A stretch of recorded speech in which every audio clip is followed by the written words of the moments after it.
So for this video, I want to talk about one design flaw that's found in the early model P2R. So that's the S60R and the V70R for model years 2004 to 2005.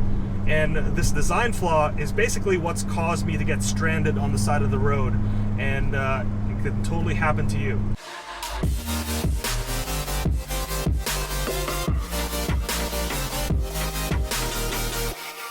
So if you are new to this channel, welcome. Thank you so much for joining us. There's a lot of stuff going on in the Shifting Lanes channel. We review new cars, and we also have some Project Volvo cars. So if you are interested in any of that, please hit the subscribe button and also the notification bell down below. So getting back to this design flaw, it is the PEM. It is the Pump Electronic Module.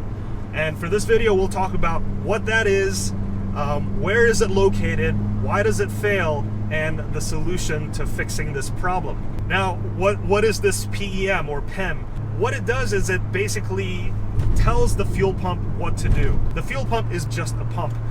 These modern cars are a little bit more sophisticated, where there's computers and sensors to tell the pump to run at a specific duty cycle. And the pump electronic module is basically kind of like telling the fuel pump how hard to work. Where is this thing located? It's located right next to the fuel filter. And why does it fail? Well, it's related to where it's located. It's sitting in the elements. It's sitting outside of the vehicle. And it's very low to the ground, so it's getting kicked up by like dust, debris, oil, and all kinds of gunk, rain, salt. So over the many years, and this car is a 2005, so over the 14 years of this being out in the Rust Belt, you know, this car was in the Northeast basically its entire life. So when I opened up the PEM, there was so much debris in there. So therefore, that's the reason why this car wouldn't start, is because the PEM or the PEM can't tell the fuel pump to work really hard to push fuel into the engine bay. So just to give you some background, I was driving home from somewhere, and I basically could not get the car started. The car cranks, but it wouldn't start. And when I got it towed home, I plugged in my Vita and Dice unit, and it didn't even give me any relevant codes. So naturally, I asked around to see if someone else can help me with this problem. So I reached out to Rich. He's known as Moose Tech 1, or you can follow him on his YouTube channel called Moose Tech Garage. So first he told me to check if I have any fuel going into the engine bay. So what I did was I opened up the hood, and there's a Schrader valve located at the end of the rail. When you push on the pin, it should release some fuel. When I pushed on it, nothing came out. So that means that I was not getting any fuel into the engine. So from then on, I needed to go backwards. Now, people will immediately think that, hey, my pump's gone bad. If you think your fuel pump is going bad, you could check by checking on the fuse and also checking on the relay. In my case, my fuel pump's still primed. So the fuse was still good, the relay was still good, and you could check if your fuel pump is still working by, in our cases, for the P2Rs, the fuel pump is located right beneath the passenger rear seat. So open up the rear door, have someone else put the key into position 2, and put your ear right by the seat cushions, and you can hear the fuel pump prime. Again, if it doesn't work, replace the fuse or replace the relay. So since my fuel pump still works, I decided to check on the fuel filter. And I looked at the fuel filter, and you know what? It was actually still original. I could tell it's original because there was still some undercoating on the fuel filter. Further proof that it's the original fuel filter, which my car has 175,000 miles at this point, and for the fuel filter to have gone on for that long is pretty impressive. There's also a date stamp on there, and mine said September 2004. So yeah, original fuel filter, not good. So I took off the front of the line of the fuel filter and then primed the fuel pump again. No fuel came out. And I took off the fuel filter and then primed it again just to check if maybe there was blockage in the fuel filter. When I primed it, no fuel came out from the fuel line. So that means that maybe there was a kink in the fuel line in the gas tank. Potentially the gas tank has to go down. Maybe there is something wrong with the fuel pump.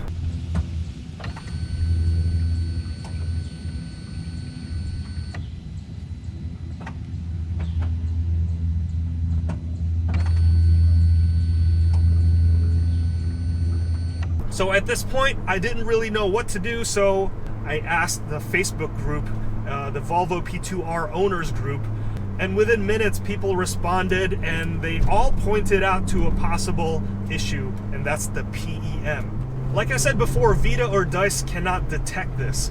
There's no sensors in the PEM, so it can't tell the unit or the computer that, hey, replace this unit because I'm going bad.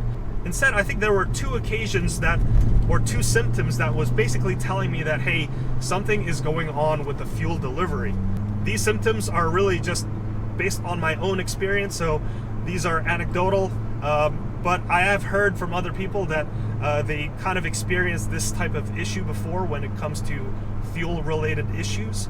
The first one is hesitation.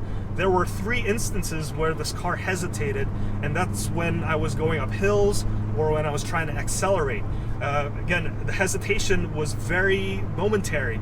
It felt like a slight blip.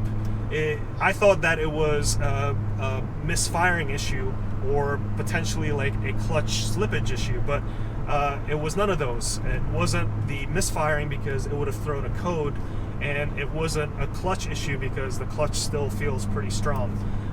But basically the engine at that time was not getting enough fuel sent into the engine bay. The second symptom that I think is somewhat related to this is the car would like to pop whenever I lift off the throttle, and also sometimes like backfire and burble a lot, which I think is really cool because it sounds mean, but it's really a symptom of the car running a little too lean. So the car's obviously not getting enough fuel, so combustion actually occurs outside of the cylinders, and it's causing all those pops and burbles and backfires. But yeah, that might be a symptom of the fuel filter getting clogged, not sending as much fuel through. So those are the symptoms. How do you check? Well, doing a stage 0 when you buy these cars would help because you would have replaced the fuel filter in the stage 0. And that's something I never did, and I regret it. But yeah, I took off the fuel filter and it looks disgusting. There was so much debris in there. As for the other issue, how do you prevent PEM failure? Well, you just have to disconnect the connector and just maybe try to clean it up. But in this case, when I tried to take off the connector, which is almost really impossible without breaking the connector, you know, the connector's made of plastic, and over time, just like sitting out in the weather and just the salt and stuff, it makes plastic very brittle. So when I tried to take it off, I basically had to destroy the enclosure of the connector. So it's really kind of like a one-time thing. But when I took it off, there was a lot of debris that fell out. Didn't look very good. And then when I took the PEM, when I opened the PEM, there was all of this, I think, salt or gravel, or I'm not sure what it is, but it couldn't be good. The circuitry looked decent, but there was just so much stuff, and I think the connector was bad to the point where it basically wasn't functioning. So what's the overall solution to this? Well, the solution is to relocate the PEM and to replace the PEM. And this is where I just love the Volvo community so much, because when I asked for help in the Facebook groups, people like Hunter and Brandon, they basically replied and said, hey, your PEM's bad, you got to replace it. And Brandon, who's local to Shifting Lanes, he basically said, hey, I've got a spare PEM and I've also got the relocation wiring harness. And I kid you not, within 20 hours of me posting that question on the Facebook group, I had a new unit in hand. So the next day I replaced the unit. I didn't even change the wiring harness just yet. I plugged the new PEM in and it totally worked. And from there I took out the old wiring harness and relocated the PEM to somewhere where it sits in my trunk. So now technically it should run a little bit more clean. Is it going to run cooler? Probably not, because there's no airflow going in there, but hopefully the thing isn't going to fail because of temperature issues. But anyway, yeah, this is a big design flaw in the 2004 and 2005s P2Rs, the S60R and the V70R. So if you're thinking about buying one of these cars, this is probably one of those maintenance things that you have to add onto your list. Now that I've replaced the fuel filter and also the PEM, how does the car feel? Well, the car runs, so that's a big win. But also that I don't run into those pops and backfires. Overall, this was a fairly easy fix. You need a jack just so you get better clearance, and you need a couple of simple mechanics tools so you can take out the back seat and do the relocating of the PEM to the trunk. Really not bad at all. In terms of parts, you could find these used for about 50 to 100 bucks. If you try to buy these PEMs new, it could be fairly expensive. It's several $100s. If you take this to the dealership, this might be like $1,000 job. For me, it was only about $80 for the new PEM and also the new wire harness. Please let me know your thoughts. If you learned something from this video or if you enjoyed it, please give it a thumbs up. Hit that subscribe button and also hit that notification bell so you can get notified anytime we make a new video. Check out our teespring.com storefront for these Hellwinkle t-shirts. And any money we raise from Patreon or from Teespring goes back into maintaining these Volvos so we can bring more content to you guys. So anyway, I'm going to wrap it up right there. I want to thank you so much for your attention and watching all the way till the end. My name is Hanson. This is the 2005 Volvo S60R, and I'll see you next time.